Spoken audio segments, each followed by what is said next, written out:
Welcome to the DAO Factor. I'm your host, Lisa Yu. I'm a crypto and tech investor, entrepreneur, and speaker. I got into crypto in 2017 when I took rental payments in Ethereum.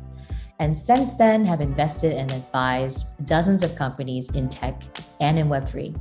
For those who are new to DAOs, a DAO is a decentralized autonomous organization that's taking the world by storm.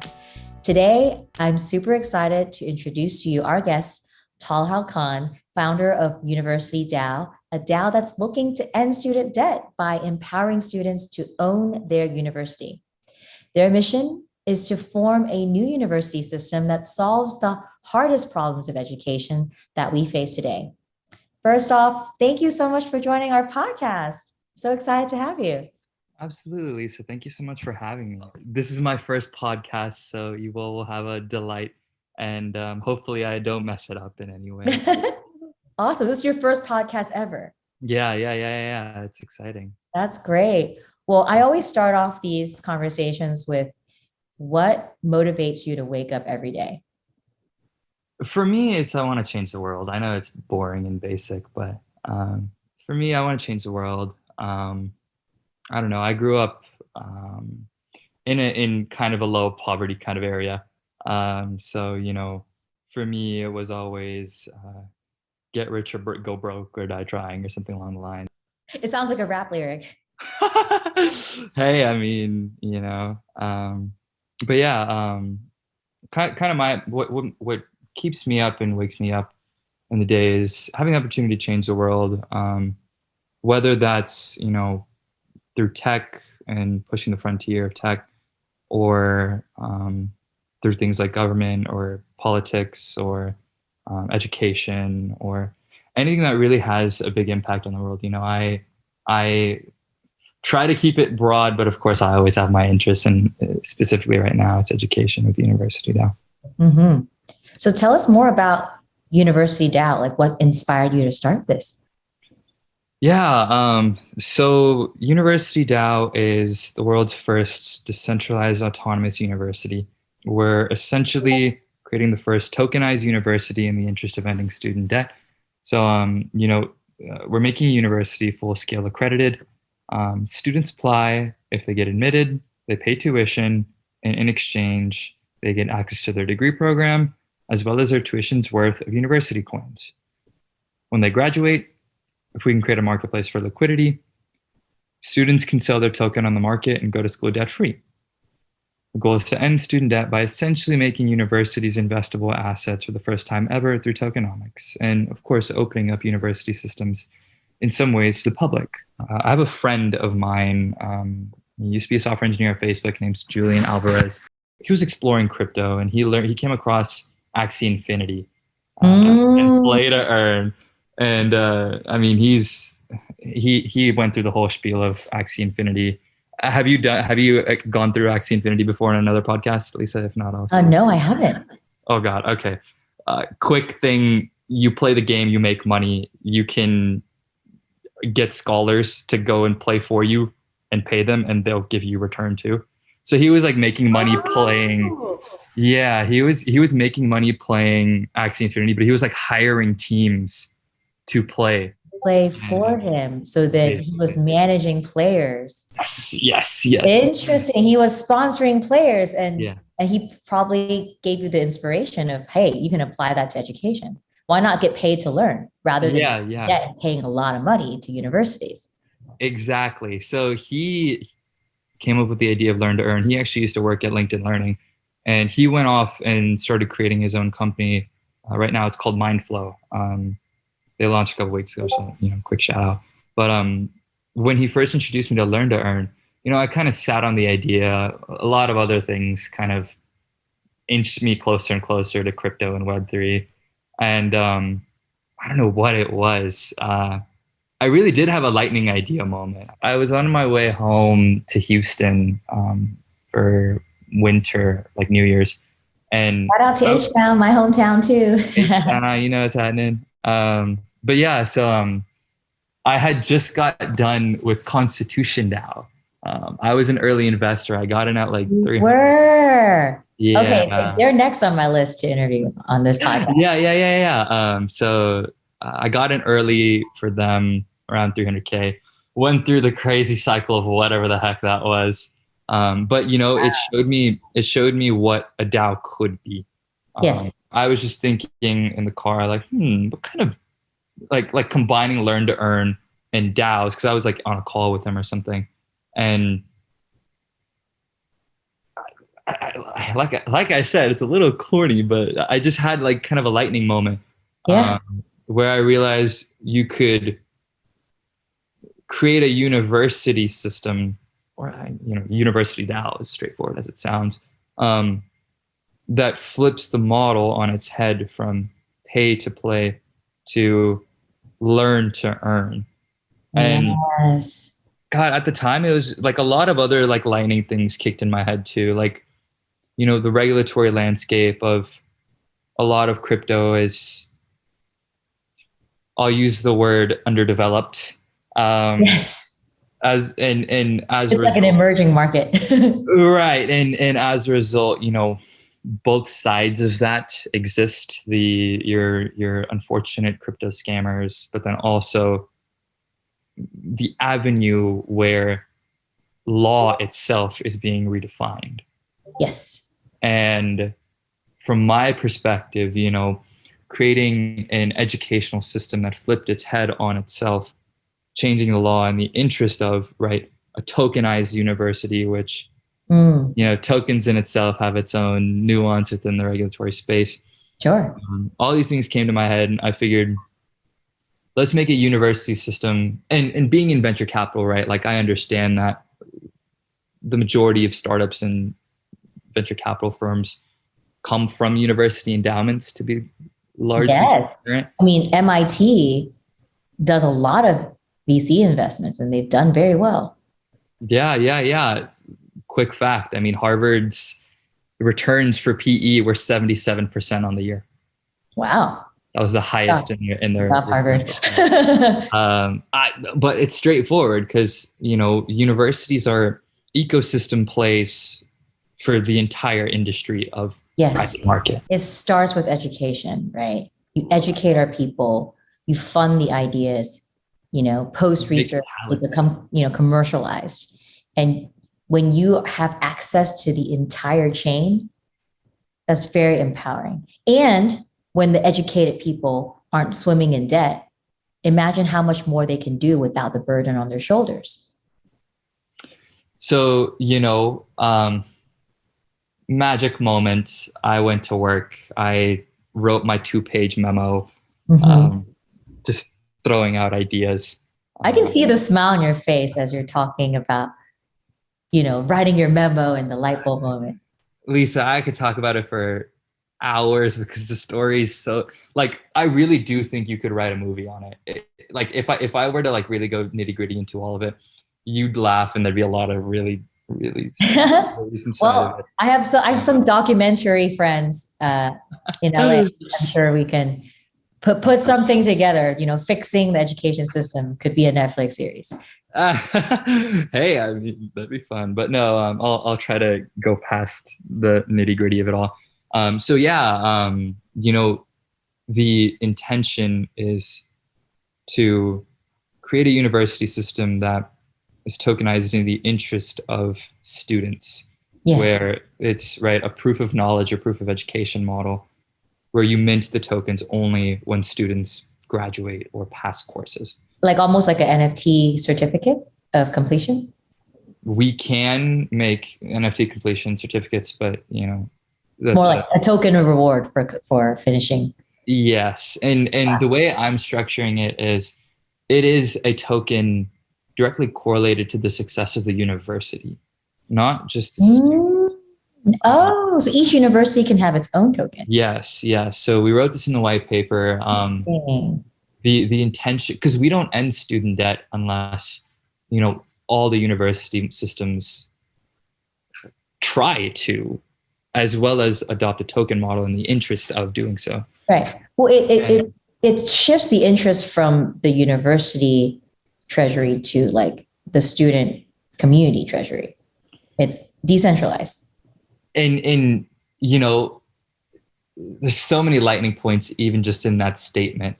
But and I'll be frank, we're still figuring out all the decentralization on our end because there's so many ways to decentralize a university. But Yeah. immediately speaking, we have this in our white paper. What makes sense for us is, the funds that students give to universities for their tuition, they should be able to control where it's spent, right? Ooh. So being able to guide where your tuition goes, voting on proposals that come for the future of the university and this cohort, right? Yeah. And potentially even writing proposals for their university should go and spend the money because Yeah. it's their money. They should have that kind of power and Right. ownership and Right. insight, at least transparency into Right. why our money goes into these places. Otherwise, why am I spending this money? And it's Right. a lot of money that students and parents are spending on tuition, but yet they have very little power of where it goes. So, Yeah, and contrary to what many people, or at least maybe just not well understood, is that the quality of your education is directly proportional to how much money you have to teach. But Mhm. at the same time, if I have a bunch of debt on standby, then not only does that limit my potential as soon as I graduate, which I'm an alumni at that point, Mhm. but that doesn't mean that I don't still use the university's brand and alumni network and learn from them. Yeah. But even during courses and student development, you always have that in the back of your head. Every decision you make in terms of your educational path is based Right. on it. Exactly. And from our perspective, we see it as an opportunity to provide a superior education. And I'll say it here. I think it's one of our advantages as to why we're better than some of the top universities.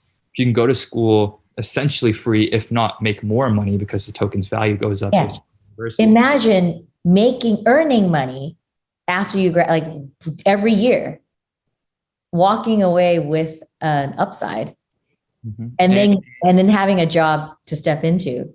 It opens gates to what the structures and roadmap of a student's growth. Definitely. At least So, from my perspective, I think it's one of the advantages as to why we're a better university than some of the other universities. of course. Of course, there's so many ways to judge a university, though. There's so many metrics. Well, I'm curious, what's your education background? You mentioned growing up below the poverty line. How was that, navigating the education system, public education system? How did you kind of rise above that? And, you're probably one of the youngest people I know in BC. So tell me your journey of education and how you got to where you are today. My specific education path is kind of straightforward. Born in A-Leaf, Houston, so very low poverty line. Mhm. We moved to Katy when I was young, but of course, A-Leaf bled into my sisters who are older than me and the rest of my family. Not having the resources to go learn what even is worth learning was kind of the things that I faced, right? Like we barely even had computers in our house Right. because we were kind of broke. I hate to say it. From my perspective, I got a little bit lucky. My oldest sister was a really smart person, and she kind of set the pace for us Mm. from elementary to high school to college. I was kind of good at school. I was okay at it. I took a relatively traditional path. My sister was the only reason why I honestly went to school because I wouldn't have known how to pay for school otherwise. Oh, I ended up getting loans from the federal government in order to go to school, right? right. And I went to UT San Antonio. My sisters both went to UT Austin. Of course, having student debt motivated me to do better, but it also motivated me. Well, first and foremost, for many people, they don't even get those loans because they don't want that kind of pressure on them, which then results in them going in, taking a part-time job while they're in school, which Right. inherently limits all of their opportunity. I mean, you can't go Of get an course, you're internship. splitting your time. You can't really Correct. focus on your studies. You know, Correct. I had two jobs in college. I paid for college too. Mhm. I was waitressing Friday, Saturday, Sunday night. I had no social life. And then I took a I don't TA know. job. I took the loan. My sisters both took loans. We were fortunate enough to be pretty good at school naturally, at least from my perspective, from UTSA. UTSA is San Antonio is a government city. I got the chance to work at NASA. So I was on the frontier. Yeah, it was fun. I was at the frontier of tech. And at the time, man, I'll never forget this story. Right, I was working at NASA, I was doing my thing, and we got an email from President Trump. Like Whoa. everyone in NASA got an email from President Trump. Obviously, he was saying, thank you for what you do. Yeah. We're gonna fight It's for hard you. work. Sending rockets into space, Right, but like, maintaining the world leading position. right, but like, what I realized was that in many ways, NASA's budget and destiny is controlled by Congress, the president, so on and so forth. Mhm. So, alongside UTSA being a government school, I got interested in politics. I do have inspirations of running for office someday, whether it's president, governor. Wow. But I'm young. I'm 23. I still have a lot of time. All of that was a influence into UniversityDAO because UniversityDAO in itself is, one could say, a political movement. It's like a mini government. And if you fix education, there would be a lot of supporters to rally. Yeah. And currently sitting in the climate of crypto where, I don't know about you, but I would like to believe that a lot of people on the outside of crypto still think it's kind of not here. It's kind of a scam. Regulation. I feel like crypto is a misunderstood form. People don't understand the technology behind it, and people tend to be scared of the things that they don't understand. And so that's where education comes in. You're not going to be afraid of something if you're educated, right? Even if you look at history, right? People were afraid to travel when they thought the earth was flat and they think that we would fall off the cliff. But once you're educated and you understand history and geography, then exploration becomes a lot more exciting and safe, and people will say yes to that. And so I feel like this is the next frontier of the internet. And we've had many conversations about this, and you've chosen to tackle the education problem because you've seen it firsthand. Yeah, if we can solve a political problem, a traditional political problem in America at least, the whole crypto market gets a better rep. Right. We have a real use case that can solve political problems that will bring the attention of the legislators. It'll get them in our favor.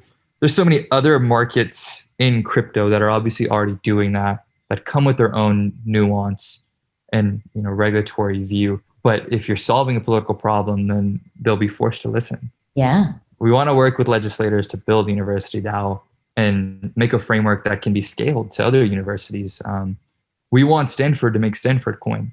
We want Harvard coin, Stanford coin, MIT coin. Yes. And ideally in the interest of student debt, right? There's a lot of benefits in a coin attached to a university beyond just student debt, but student debt just makes the most sense from a government's perspective. So specifically the intersection between Web3 and education and teaching the rest of the world about Web3. What better way to do that than to change an entire industry with one of the primary tools of Web3, tokenization? Yeah. Us building, we are a Web2 brand. We are a Web3 brand. We want to merge the two. That alone will ideally serve as an on-ramp to Web3. Definitely. And then on top of that, of course, we're going to go and we can go do Web3 specific education to the public. Whether that's specific applications, specific companies, specific tools, specific markets, whatever it is. We have a lot of space to play in the education of Web3 onto the world. but we want to make it clear that we are both a Yeah. Web3 brand and a traditional brand. So we will be educating both, right? Web3 and Awesome. regular stuff like history or politics or government. Yep. I love that. It's like bringing and merging the two worlds so that there's a unified education system. I love that you're mindful of, hey, you need the legislators, you need people on both sides to collaborate, to work together. It's not working in a silo. I want to know kind of like, what do you feel like is broken in the education system today, in the traditional world, and how you're looking to be the bridge to solve this problem? Easy, obvious one is student debt. We've already gone through all that. So Yep. I'll hit kind of more nuanced parts of learning itself. And I'll start with this. We're still figuring out our curriculum. So we're still figuring out where it makes sense to do different things from the existing university structure. But one of the things that doesn't make sense to me with universities is weed out courses. I don't know if you've experienced them, but I have certainly experienced weed out. Oh, yeah. The emphasis on repetition of content that may or may not be useful in everyday life is a use of time that could be used for better, more important things. Oh, of course. I mean, they should teach like personal finances in high school.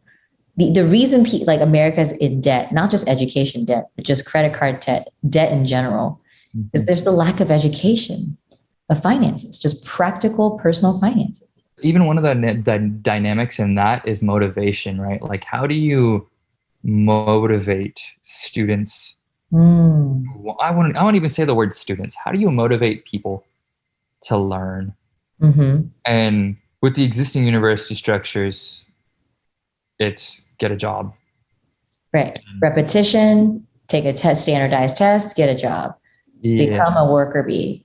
Right. Right. And so, and for a lot of universities, even if there is a repetition and you call them weed out courses, one of the dynamics is the teacher to student ratio, where obviously speaking, if you have 70 students for one teacher, that teacher cannot get to everyone. So since we're building a university from the ground up, we can control that in many ways. If finances are not an issue, both from the student perspective and from the university perspective, since we're starting from the ground up, we really have an opportunity to provide an optimized, high quality education as opposed to quantity, where in many university systems, the only reason why they have so many students is because they need the money. They make more money. It's one teacher, there's 300 students. If they add 100 more students, they make 100 headcounts more. One could say that that is a feature, not a bug in the grand scheme of education from a government's perspective, because you need to go and educate as much as you can, as many people. But our philosophy is that does not have to come as a trade-off, or at least we sit in an opportunity where we can have both. You want to propose a better alternative. You're not saying scratch and close down all the existing systems that exist. You're like, hey, there's this tokenized economy where people can vote with what they do with the tuition money. They can choose their own curriculum and courses. They can have smaller class sizes. People can also fund your education, not just the government, but private parties can also fund you. We've seen little glimpses of that in some private institutions, but doing that on the education scale can actually put more people in school. It'll help more people stay in school. A lot of people drop out because they just can't afford it. That's just the truth. Yeah. And it's, there's 2 points on that, right? We actually explored a model where you would get your coin as soon as you pay tuition every semester, which lets people essentially try college if they want to. And sell their coin regardless. But one could say that that's not university friendly, where you might have a lot of dropouts because of that. And at least for the time being, we came to the decision that you have to graduate fully to get all your coins. But we want to work towards a model where students can try college if they want to. A lot more low risk because you're not paying a bunch of tuition up front. Because that's another problem is you pay all this money up front, you get all these loans, and then you might decide it's not for you, or you might choose the wrong major, but you've already forked out tens of thousands of dollars. The point that I like to get to the most is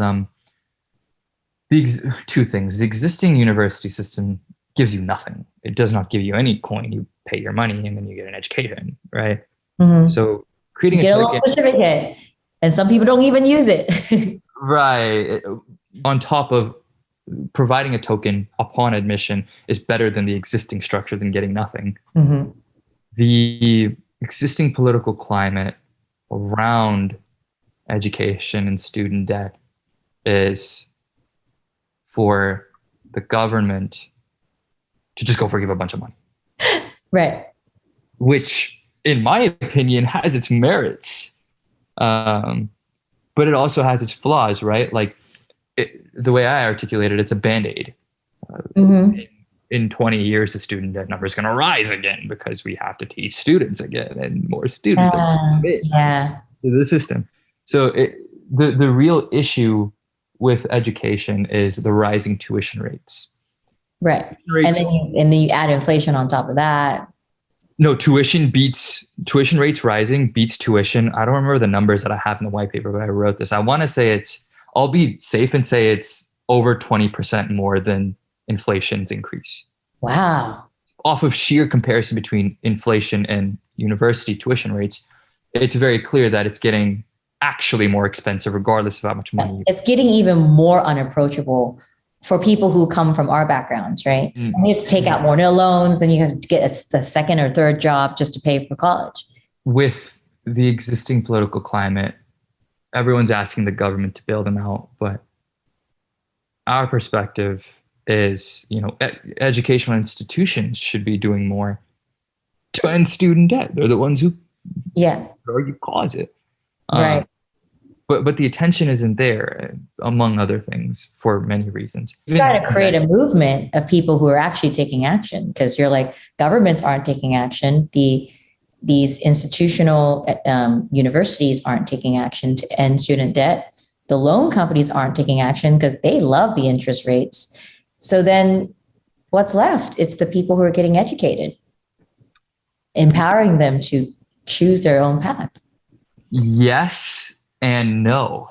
The way that we see solving student debt, both parties would love the idea, because it's capitalism at its greatest, to be completely fair.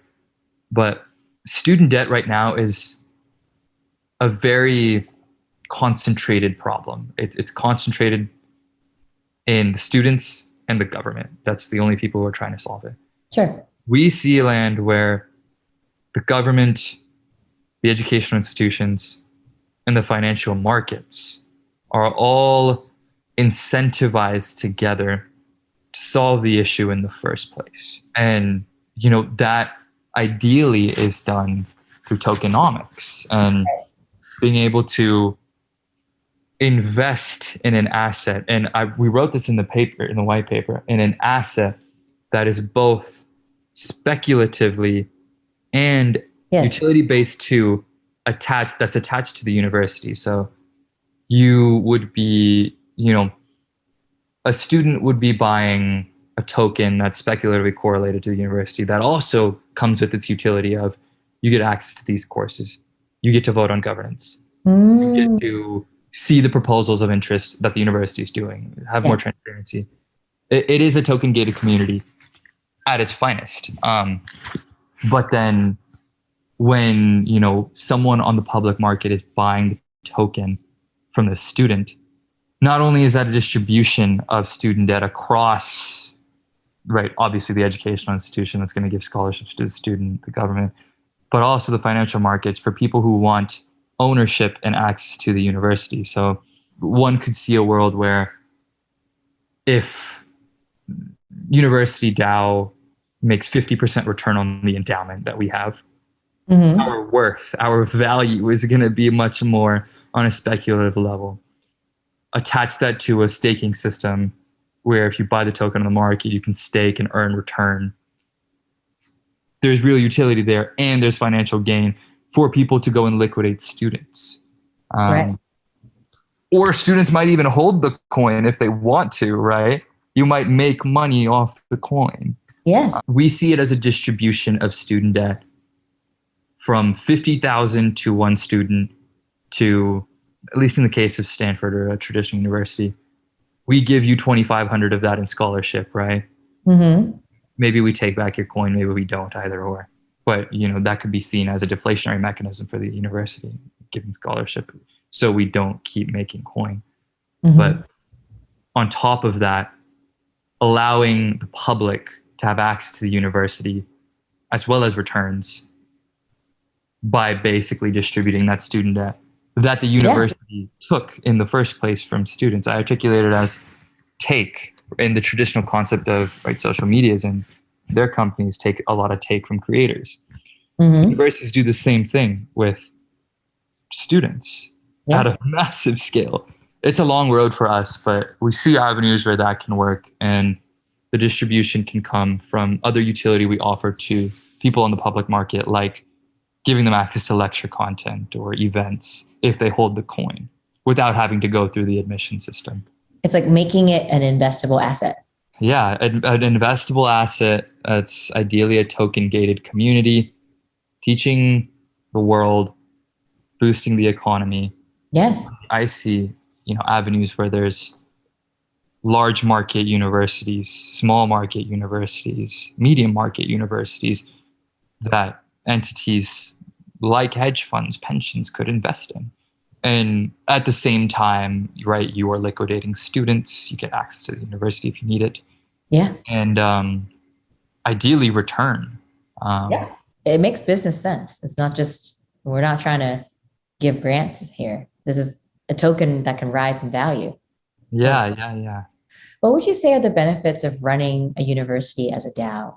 And kind of like walk us through, you know, let's say I'm a student and I want to join this new university. What would be kind of the first steps that I would take? I'll start with two caveats. We're still really early. Yes. And we take the position that the very definition of a DAO is still undefined. And in many ways, it doesn't make sense to decentralize things because centralized models work sometimes. So yes, we want to be a decentralized university, but where it makes sense. Mm-hmm. Decentralization for decentralization's sake just complicates things. So that's kind of the philosophy we're operating under as we create UniversityDAO, Mm-hmm. which inherently we believe will redefine the definition of what a DAO really is, what level of decentralization constitutes a DAO. Now, going into, right, like, why be a DAO? What are the benefits and how, like, step-by-step student path, right? I'll start with student path. Students would apply to UniversityDAO same as any other university. If they get admitted, they would have to pay tuition, whether it's USD or USDC. Paying crypto. We'll take crypto too.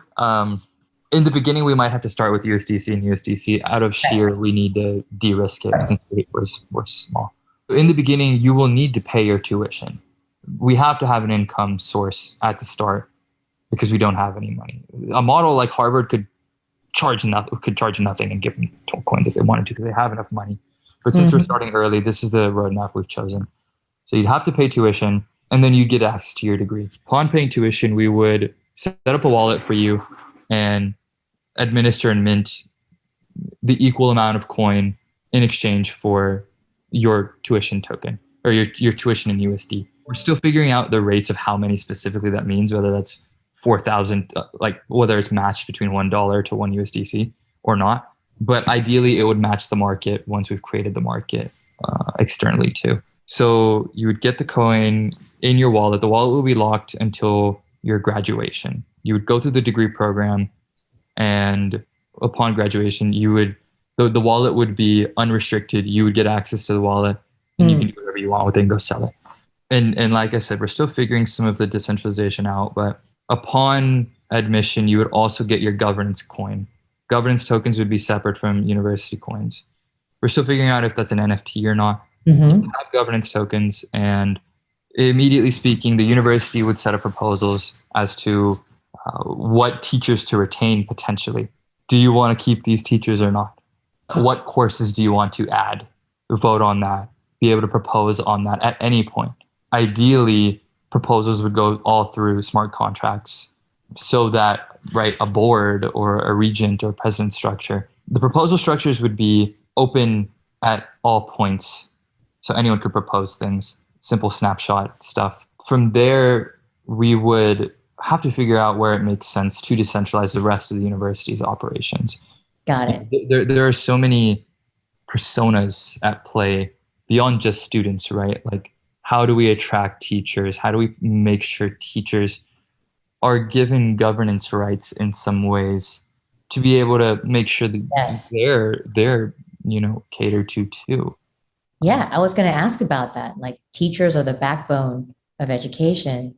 So my question was, how do you plan to attract teachers, or have you already started to onboard teachers who will be teaching lessons? And if so, what subjects will they cover? Are you starting by focusing on a certain set of subjects, or are you going broad? Are you going, narrow or broad? So super curious to hear on the teacher front, kind of that, being the backbone of education. What are your plans? And I love that you want to involve the teachers in the voting and in the governance, because it's so crazy how teachers sometimes have no say in a university's decision. And you're like, hello, these are the most important people here. Like, please give them a vote. Please give them a voice. I'll start with, I'm going to dodge the question a little bit. It's okay if you're too early. We're all figuring this out together. Yeah. So attracting professors, one simple way is just pay them more. I mean, university professors are not paid very much money. And starting from the ground up, we want to start with the endowment, to be completely frank. If you start with the endowment, we can make return while we make our first degree program. It's going to take a long time to make degree programs. So we'll be making a return while we make the degree program. So starting with the endowment would give us funds to, and profit, ideally, well, I'll say returns, to, right, just flat out pay teachers to come and join better than the existing rate. Other avenues of incentivizing professors to join, we're still figuring it out, because we're still figuring out where it makes sense to plug teachers into the decentralized governance process. We can't make the university unless we have money, which is why we're starting with the endowment first. Once we have the endowment, then we can actually go and look at the decentralized models that make the most sense. Well, I would say a lot of these teachers and PhDs, they're in debt themselves because they've been in school for a long time. You can never bank on goodwill of, I like the mission, I want to join you. But certainly creating structures that incentivize professors, both from a student debt perspective, their own student debt, as well as their own research freedom, is one of the things that we really want to focus on. So amazing. Going kind of to direct roadmap, we want to, and we still need to make a cost benefit analysis on this, but we want to start with a visiting fellows program. It's the simplest to run. We don't need a whole degree program, but very tight-knit cohort-based models of bringing scholars together. Oh yeah, cohort-based models are very effective. Bringing them together to change the world and do research, obviously, whatever it is we bring them into, whether that's, commercialization of research that they're doing, or just scholarly research and writing papers, right? Incentivizing visiting scholars to come in that way, in the beginning, will boost our reputation, which is needed to go attract other students. So we want to start with the Visiting Fellows program. It's light, and it fits into the feedback loop of building the reputation of UniversityDAO and getting our feet wet with creating educational structures for that. With that in mind, right, we want to start as a research university, to be completely frank. The traditional definition of a university is largely perceived as courses. when you really think about it, it's kind of not surprising that a lot of universities start as research institutions. In research institutions, there's so much research and knowledge that come out of these organizations. I feel like they have the education courses to fund the research. You get into my point. Yes, I understand how, yes, this is how it all works. You know, there are feedback loop systems for creating universities, and there are specific orders in which you know, executing those feedback loops help you build into the next beachhead of interest. And the deeper point is there's a difference between the traditional definition of education and experiential learning.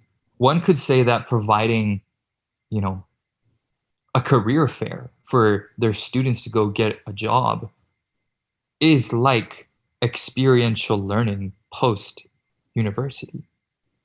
That university got you a job so that you can learn, so that you can be a good citizen, as well as go make money and be useful in society. So we want to really dig into, at least at the beginning, dig into more experiential learning than traditional course-based stuff. Out of sheer, it takes a long time to create. You can do these like workshops and cohorts to start to get people skilled quickly. And then in the meantime, you're building these longer term curriculum in connection with the professors and teachers that you bring on board. Right. You don't attract undergrad 17-year-olds unless you have world-class people teaching. You don't attract world-class people to teach unless you let them do what they want in terms of research or commercialization of products, whatever their passion really desires, in the broader scope of what I call experiential learning.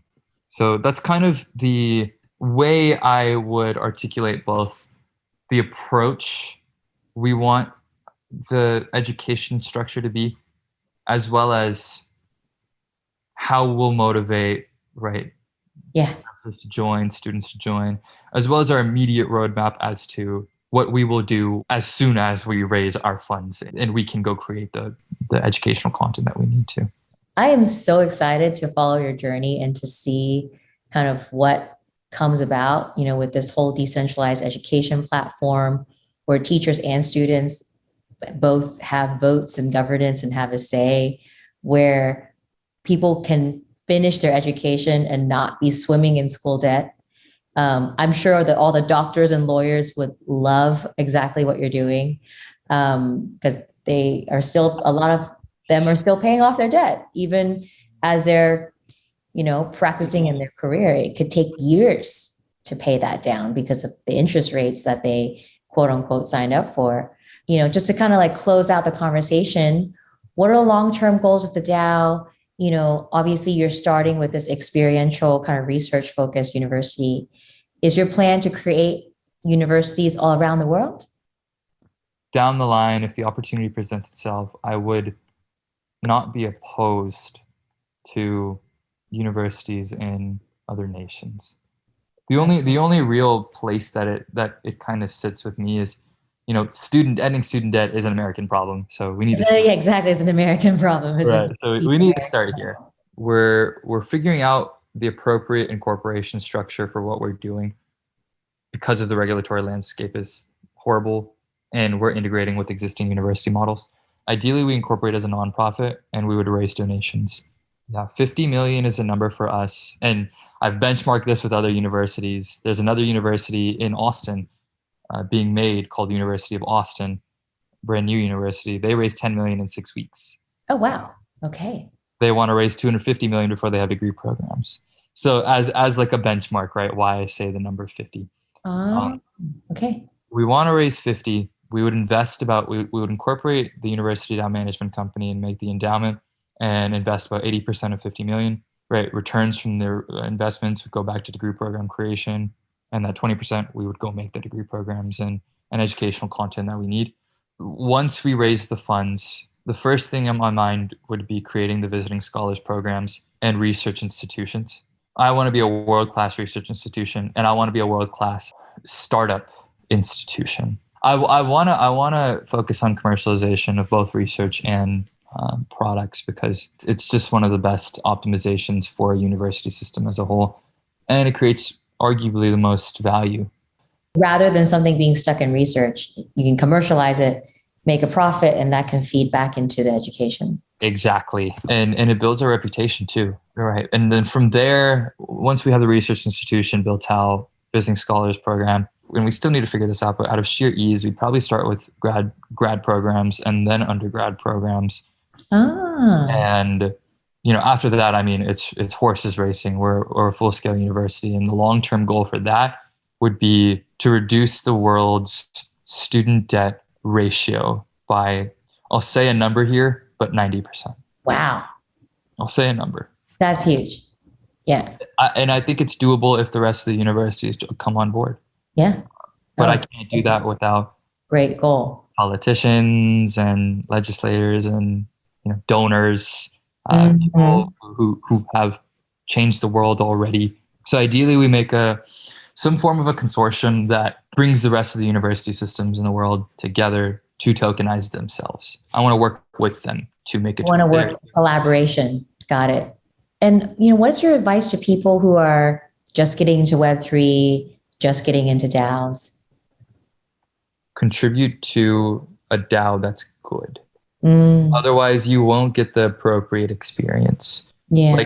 Like in my case, my intro was Constitution DAO. And for me, like I mentioned earlier, I want to be president. I want to run for office. It made sense for me to want to buy the Constitution. I'd be So a lot of just check boxes ticked off for me. And like it was a no-brainer to go give them some money. And if I make money on the side because of it, cool. You're supporting the cause. With Constitution DAO specifically, I would like to believe I got the full stack experience of operating and helping a DAO, even if it was just flat out giving them money and watching and supporting through Twitter. I would say really find the DAOs that are the best to contribute to. And something you're passionate about that aligns with your values and your interests. Doing that with a DAO that you like, that you're willing to lose all your money for, and you're allowed to invest a small amount if you can, I think is the best way to get into DAOs, because the very definition of a DAO is a big question mark still. Yeah. And for people in Web3,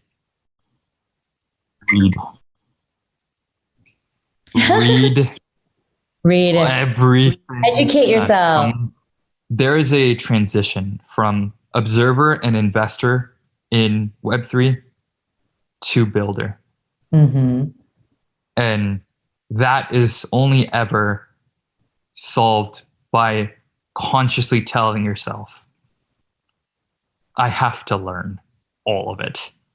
Yeah. It's going to be a long curve because there's a lot of people in this space already making a lot of money. I might get scammed. The true moment for me where I feel like I broke into crypto, it's a stupid story, but I was in a Discord.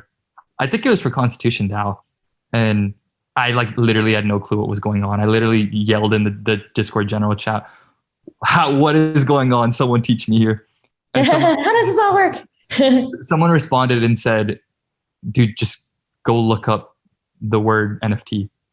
Go learn. And like, as simple as it sounds, like I feel like a lot of people get lost in the investment hype, and the money making hype pulls away from really the heart of it, which is go learn it all. That's how you become a good investor and a good get educated on the topic before you spend the money to invest. Do both. Spend the money to learn, knowing that you're going to lose all your money. And if you make money, yeehaw. Right. Hey, maybe you'll invest in something that pops, Right. Don't hesitate, but you want to be somewhat educated before. You don't want to just throw a dart all blind, right? You want to, it goes back to education, right? Anytime there's something new or even something historical, if you don't know something, go learn it. That's the lesson of the hour. Go learn it. Go do it. Go do it. And by doing, you will learn. And read, because there's so much stuff to read in crypto. Yeah. there's a lot of alpha in the big memos that come from the people who really know the space. I think that's one of the beautiful things about Web3. The most powerful people in Web3 are just so open to sharing their thoughts, specifically on Twitter, which is like literally getting a PhD in Web3. Well, we talked about learning. We've talked about, education. I want to know, who are your favorite teachers growing up and who are your mentors and teachers now? My greatest teachers were people who inspired me. Elon, Kobe, astronauts. Oh, yeah. The inspirations to me were the things that taught me the most. I use those as my mentor. You aspire to be your inspiration. And once you're at the point where you are the inspiration, you're competing with your inspiration. So you kind of, there's a flip at points. My inspirations were my biggest mentors. That makes a lot of sense. I love that.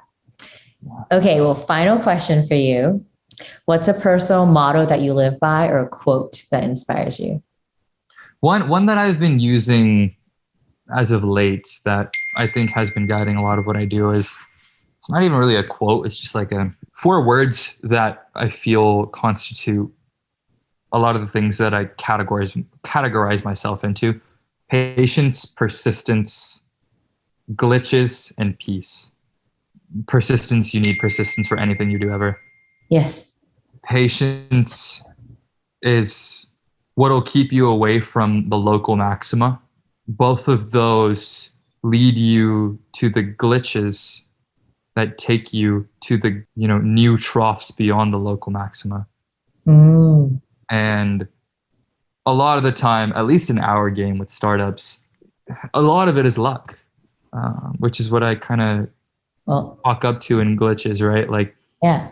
So this could be a whole another hour conversation, but is luck something that's random, or do you create it? I think you create it. You probably aren't supposed to be in the position to create in the first place. So, yes, we're at the right place at the right time. The fact that we were birthed out of all the natural selection of eggs and sperm, that makes us really lucky to be alive. Yeah, but like, even then, right? Like, when you reach the new game that has the new local maxima, out of luck most of the time, but usually as a function of both the patience and persistence, the goal is to find peace, because you just got skyrocketed into a new glitch, right? Like, for example, right? Like a simple example is like some Stanford kid who's just a kid, probably has student debt, has a solid idea, goes and pitches it, has patience and persistence. Yep. And then has a $1 million check in their hand because someone believed in them. Someone believed that who they are, the kind of individual, their background is similar to something else, or that they've seen, whatever it is. They have that belief capital that takes you to the glitches. But even in that, you have to find peace inside of the glitches to retain a new level of patience and persistence. Yes. So that's kind of my roadmap that I try to keep and compartmentalize all the things that I do in my head. I love it. Well, thank you so much for joining our podcast and for sharing your experience with us, your DAO. So excited that we have great people trying to fix education, because it's universally known to be broken. So I always love having conversations with brilliant minds who are changing the world. And I think you're clearly an example of that. Thanks for spending time to share about your DAO. And where can people find UniversityDAO? Just let us know where to go. All I can say is thank you so much for having me. It's been a wonderful conversation. I hope our conversation can bleed into the hearts of many people beyond just me and you. For UniversityDAO, check us out on Twitter, UniversityDAO with no spaces.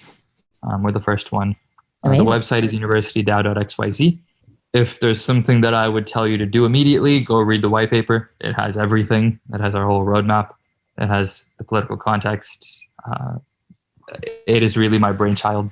We have a Great. Discord. It's on the Twitter as well. From there, I would say feel free to reach out if you feel like there are avenues where you can support either us or we can support you. We're looking for a lot of things. We put it explicitly in the roadmap on the white paper, what we're looking for. If you can help in those avenues, we'll take all the help we can get. Wonderful. Thank you so much. And I can't wait to see UniversityDAO all around the world and all the research projects that will be birthed out of it. Super exciting. So let's change the world. Thanks for joining us this week on Season 1 of The DAO Factor.